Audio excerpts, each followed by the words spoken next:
So the Prime Minister's question time, which on the facts does deserve to be removed and replaced by a proper questioning of whoever is supposed to be the Prime Minister.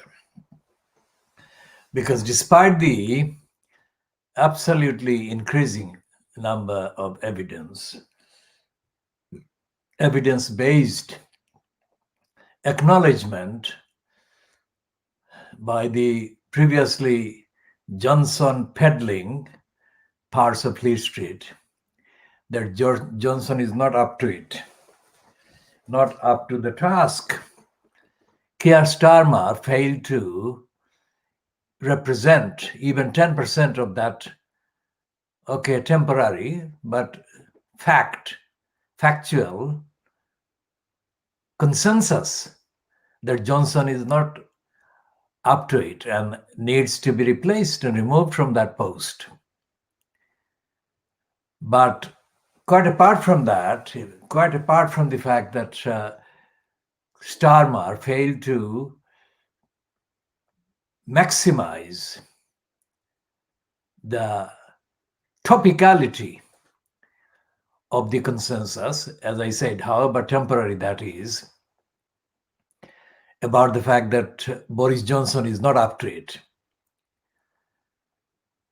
There is nothing in either his kind of questions or, of course, in the responses, so-called, mouthed by Johnson, that actually tells the truth about the virus and how it is affecting people, infecting people, and what are the points of contacts that I have been exclusively wanting to know and listing, from the point of contact to the end of the contact, if you like, of the virus. What is happening? And why aren't the newspapers publishing that kind of data day to day? What is stopping them? And what is the reason why Starmer cannot see that himself?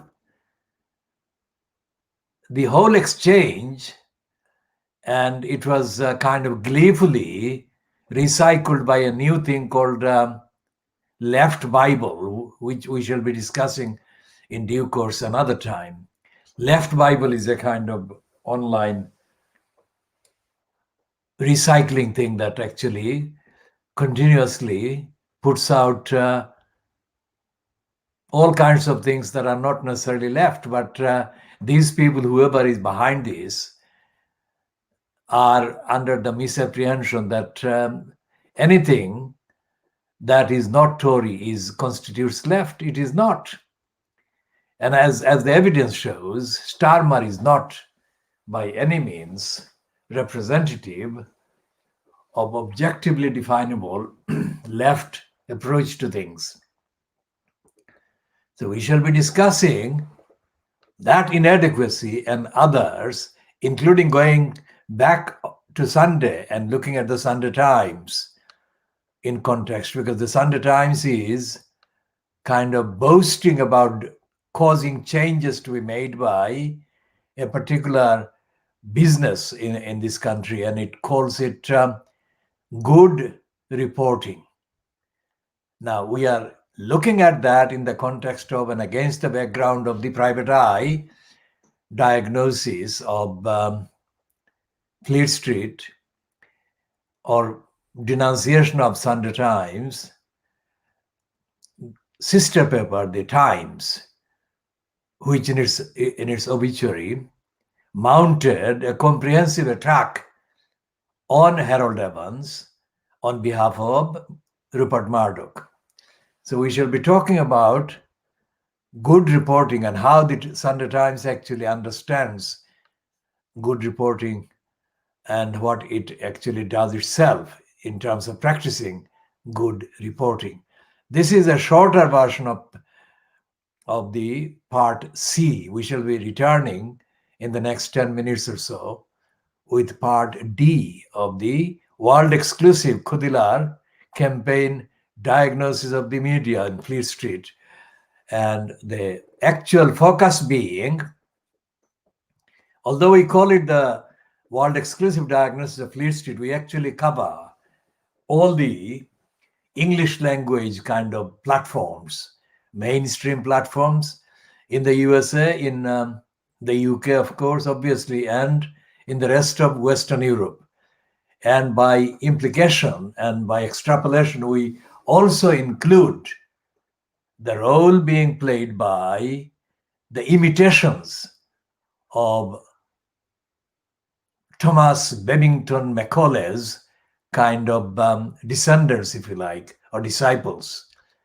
T.B. Macaulay was the imperialist education minister or education philosopher in the 1830s who gave the definition of education as it should be imposed by the British Empire across the subcontinent. The subcontinent now divided by 3 countries, Bangladesh, India, and Pakistan. But that is what he meant in collectively, what he called India. And he said that on the outside, they would look brown, and on the inside, they would be English. I mean, what he was meaning was the brainwashing, the complete brainwashing of millions of people in the subcontinent would take place under the aegis and the devilish empire influence of the English-centric worldview. Little Englanders became very big Englanders at the expense of the subcontinent in the 1830s, and they were still there for another 100 years plus. And it took a long time to realize how much work was needed to be done by the affected, the kind of imperially oppressed, denied, deprived people of the subcontinent to get rid of the imperialist cloak. One of the voices, one of the most powerful voices that were working in the following kind of 80 years, if you like, or 70 years after Macaulay's diktat was, of course, the rebel poet Qazi Nazrul Islam. Now, in the 2 countries, West Bengal and Bangladesh, there is a confusion about the roles to be assigned to these 2 poets, Tagore and Qazi Nazrul Islam. There is this almost an apology by the people who organize anything remotely, giving credit to Nazrul Islam, as if by doing anything solely about Nazrul Islam and his writings and his thoughts and his work and his songs, his freedom, songs for freedom from the empire, as if to do anything like that was to kind of shun Tagore.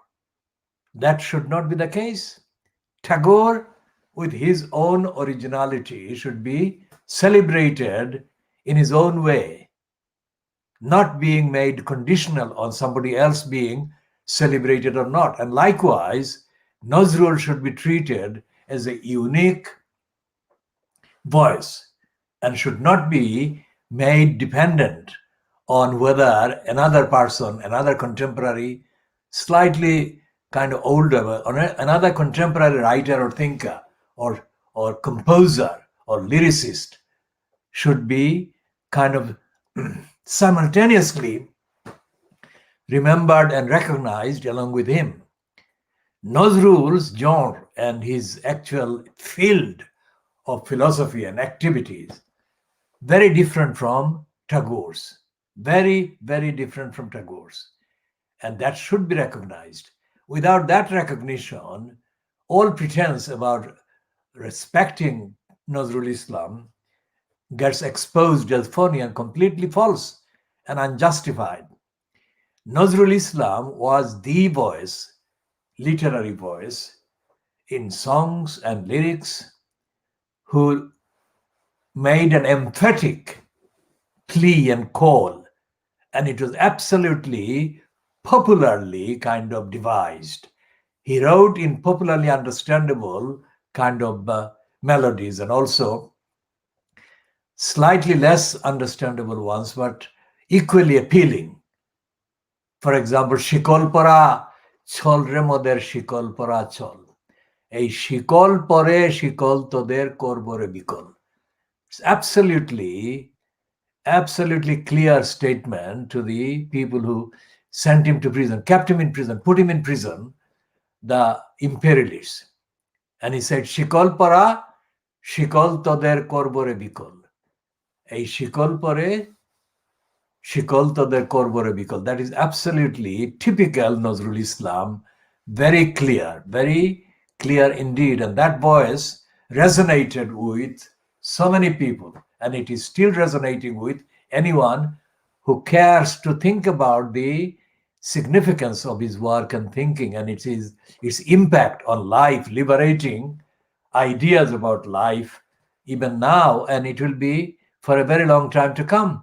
So people who make a kind of joint thing like Nazrul and Tagore make the mistake of confusing two unlike kind of phenomena. Tagore is a phenomenon, and so is Nazrul, but they should not be confused and made complementary to one another. They are not complementary in a very significant way, and we shall be talking about Nazrul and Tagore in due course. And one is Shikalpara Chol Remadar Shikalpara Chol, and the other is Kararei Loho Kopat. Devenge Shob Korre Lupat. And of course, the other one, Kandari Hushiyar, Durgom Giri, Kantar Maru, Dustor Parabar He, Longite Hobe, Ratri Nishite, Jatrira Hushiyar. Now, that one is actually more like Farrukh Ahmad's Panjari. Raat Pohavar Kotoderi Panjari.